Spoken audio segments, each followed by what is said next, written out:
नमस्कार, city post live में आपका स्वागत है। मैं हूं अनुराग। कन्हैया कुमार की चर्चा हो रही है कि वो कांग्रेस ज्वाइन करेंगे। हालांकि कांग्रेस अभी आकर कुछ भी खुलकर नहीं बोल रही है, लेकिन सब कुछ तय हो गया है। 2 अक्टूबर को कन्हैया कुमार कांग्रेस का हाथ थाम लेंगे। जी हाँ, कांग्रेस का हाथ थामेंगे तो बिहार में कांग्रेस का एक प्रमुख चेहरा भी होंगे कन्हैया कुमार। ये बात तो समझा जा सकता है। और जो खबरें हैं कि कन्हैया कुमार को महत्वपूर्ण जिम्मा भी दिया जा सकता है बिहार में। कन्हैया को इतना कुछ मिलेगा, कांग्रेस देगी, कांग्रेस में वो शामिल होने जा रहे हैं, तो ये सवाल उठना भी लाजमी है कि अब तेजस्वी यादव करेंगे तो क्या करेंगे। आपको बताएं कि पिछले दिनों आपको याद होगा जिस तरह से तेजस्वी यादव कन्हैया कुमार से दूरी बनाकर उन्होंने हमेशा रखी है। तेजस्वी यादव की ही के महागठबंधन में कन्हैया कुमार फिलहाल शामिल हैं। वो जो वामपंथी पार्टी है फिलहाल वो सीपीआई में है, लेकिन अब सीपीआई का साथ छोड़ने वाले हैं। वजह बहुत सारी हैं, क्योंकि सीपीआई के खिलाफ ही उन्होंने बहुत सारी बातें कही थी। सीपीआई के बैठक में प्रस्ताव पारित हुआ था कन्हैया कुमार के खिलाफ। तो कन्हैया कुमार अब तय है कि वो कांग्रेस में जाने वाले हैं, कांग्रेस का हाथ थामने वाले हैं। लेकिन सबसे बड़ी समस्या जो युवा नेतृत्व है, कन्हैया कुमार भी युवा हैं और जिस तरह से वो भाषण देते हैं, उनकी जो शैली है वो युवाओं को आकर्षित करती रही है। और कहीं ना कहीं तेजस्वी यादव उनकी इसी शैली की वजह से उनसे दूरी बनाकर रखते रहे हैं। जी हाँ, आपको पिछले दिनों भी याद होगा जब कन्हैया कुमार चुनाव लड़ रहे थे, उस वक्त कन्हैया के साथ मंच शेयर नहीं किया था तेजस्वी यादव ने। हालांकि महागठबंधन की सरकार थी तो महागठबंधन में सब साथ थे, लेकिन तेजस्वी और कन्हैया ने मंच शेयर नहीं किया था। तो खबरें आई थी कि तेजस्वी कन्हैया से दूरी बनाकर रखना चाहते हैं। लेकिन अब क्या होगा, बड़ी बात है कि कन्हैया कांग्रेस में आ रहे हैं और कांग्रेस में बिहार का एक बड़ा चेहरा भी बनने जा रहे हैं।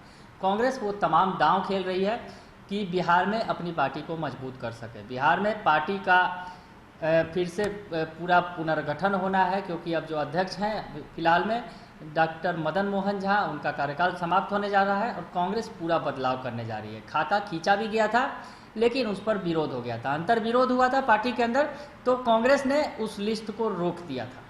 तो अब कन्हैया कुमार 2 अक्टूबर को कांग्रेस में शामिल होने जा रहे हैं और उसके बाद उन्हें बिहार के अंदर बड़ी जिम्मेदारी मिलेगी।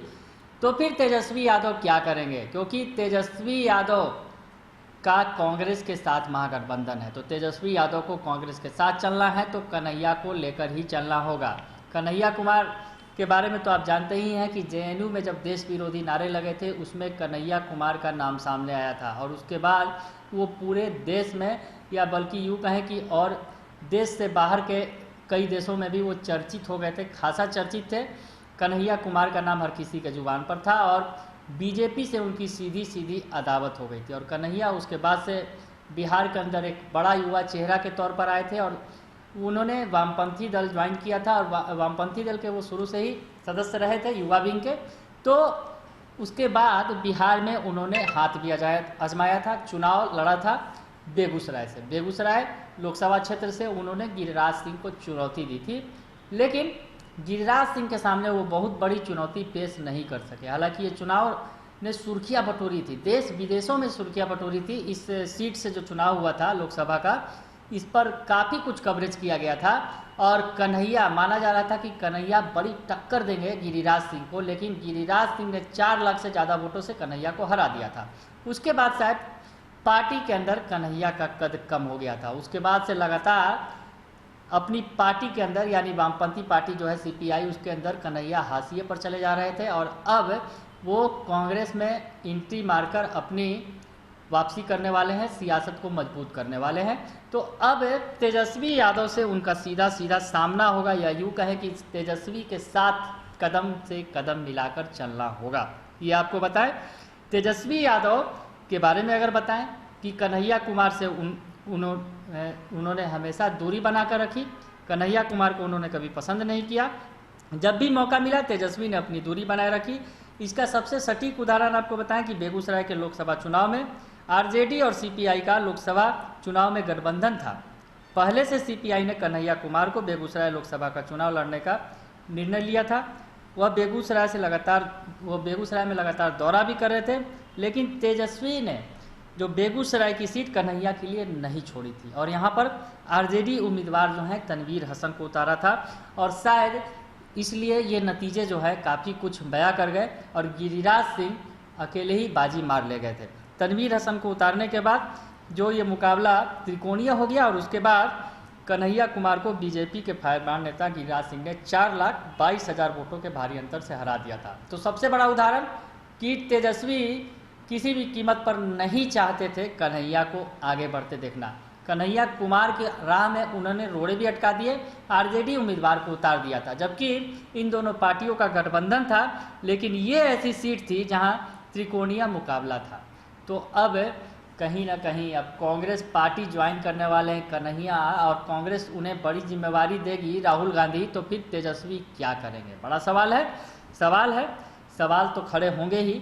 आरजेडी के जो प्रदेश प्रवक्ता इस मसले पर कहते हैं कि तेजस्वी यादव पूरे महागठबंधन के नेता हैं, वो बिहार के नेता प्रतिपक्ष हैं, उनके नेतृत्व में महागठबंधन की पार्टियां चुनाव लड़ती हैं, उनका राजनीतिक कद काफ़ी ऊपर है, उनकी तुलना किसी से नहीं की जा सकती है। तेजस्वी यादव उप मुख्यमंत्री रह चुके हैं, 2 बार विधायक रहे हैं, ऐसे में कन्हैया 1 बार चुनाव लड़कर हार चुके हैं, उनकी तुलना कन्हैया कुमार से नहीं की जा सकती है। कन्हैया कुमार कांग्रेस में जा रहे हैं तो जाएं, सबकी अपनी अपनी सियासत होती है। तो आरजेडी के अंदर कहीं ना कहीं इसको लेकर जो सस्पेंस की स्थिति बनी हुई है कि आखिर क्या होगा, लेकिन आरजेडी सीधे सीधे नकार रही है और कह रही है कि कन्हैया के कांग्रेस में शामिल होने से तेजस्वी यादव को कोई फर्क नहीं पड़ने वाला है। वहीं अगर कांग्रेस के बयान की बात करें तो कांग्रेस की तरफ से जो है, अगर हम कहें तो अजीत शर्मा ने भी कहा है कि हालांकि अभी तक ये औपचारिक तौर पर ऐलान नहीं किया है, पर जो कांग्रेस विधायक दल के नेता हैं अजीत शर्मा अपने में वो कहते हैं कि तेजस्वी यादव यहाँ के नेता हैं, वो महागठबंधन के नेता हैं, उनको कन्हैया कुमार से कोई खतरा नहीं है। बिहार में मुख्यमंत्री के बाद तेजस्वी ही नेता प्रतिपक्ष हैं, दोनों की कोई तुलना नहीं है। तो कांग्रेस सफाई जरूर दे रही है, लेकिन कहीं ना कहीं असमंजस वाली स्थिति, क्योंकि तेजस्वी अक्सर जो है पीछा छुड़ाते रहे हैं कन्हैया कुमार से दूरी बनाते रहे हैं, पर अब कन्हैया कांग्रेस में आएंगे तो क्या होगा, ये बड़ा सवाल है। और कहीं ना कहीं आपको बताएं कि जिस तरह से जानकार मानते हैं इस मामले में कि कन्हैया में नेतृत्व करने की भी क्षमता है और कन्हैया की छवि राष्ट्रीय स्तर की बन चुकी है। जेएनयू वाला जो मामला हुआ था उसके बाद भले ही नेता प्रतिपक्ष हों तेजस्वी यादव, बिहार के अंदर बड़े नेता हों, लेकिन कन्हैया की छवि भी काफ़ी बड़ी है।